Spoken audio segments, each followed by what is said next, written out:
Most of us have something in our attic or in our basement that reminds us of some of the achievements we made in high school or college. It's interesting how we have different symbols, different things that we use to honor people and their contribution and what they've accomplished in life. Maybe it's a piece of cloth that we attach to a graduation gown, it's a plaque, it's a ribbon, it's a trophy, it's a certificate.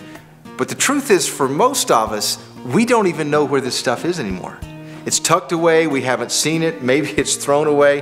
What at one time was important to us because it helped us honor or acknowledge someone because of what they've done, somewhere along time loses its value. You see, there's nothing wrong in honoring someone for what they've accomplished or what they've contributed. That's an important part of celebrating what we do in life. But maybe honor has a different meaning. Maybe it's more important to honor someone because of who they are.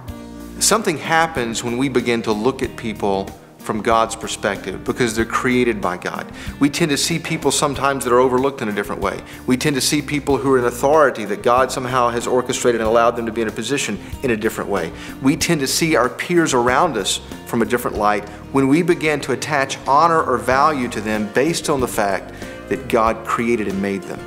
What if we take the idea of performance out of the concept of honor and we define honor in a way that has more to do with who we are and who we belong to? What if we define honor this way, letting someone know you see how valuable they really are? If you want to honor someone in a way that will last a lot longer than maybe a trophy, you might consider a story I heard several years ago by a guy who owned a leading restaurant in our country.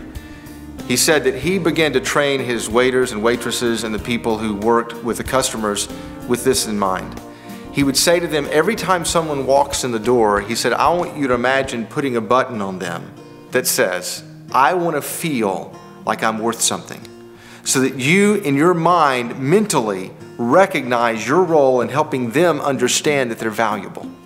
What if, as parents and leaders, we recognize the importance of helping children as they grow up understand how to honor people around them? What would happen if we simply practiced what the restaurant owner did and we began to teach every child to look at the people around them as if they really believed God made them and as if they really were wearing an invisible button that said, make me feel like I'm worth something? That we recognize as Christian leaders that we have this great opportunity to raise a generation of Christians who look at the world around them and attach value to other people because they're created by God. During this next month, we're going to invite you as teachers and leaders, communicators, to take a journey through the life of David. There are an awful lot of lessons about honor that show up in his life. And it's interesting. He starts off as a boy who shows up on the battlefield and no one has any respect for him. No one recognizes his value or his worth. His dad doesn't, his brothers don't, King Saul and the army doesn't, even Goliath doesn't. But David, because of his relationship with God, recognizes his own intrinsic value. And he does something amazing. Then there was the part of David's story that involved Jonathan. You remember Jonathan? He was the rightful heir to the kingdom. Instead of being jealous of David's popularity, what did he do? He gave him a robe, a sword, his bow. Why? To show him honor because he recognized his value in the kingdom. You see, the concept of honor drives us or moves us to see those who are overlooked sometimes and to attach worth to their life. It also moves us to sometimes see those who are around us in an everyday situation and to give them worth and significance. But honor also causes us to begin to see those who are over us in authority in a different light.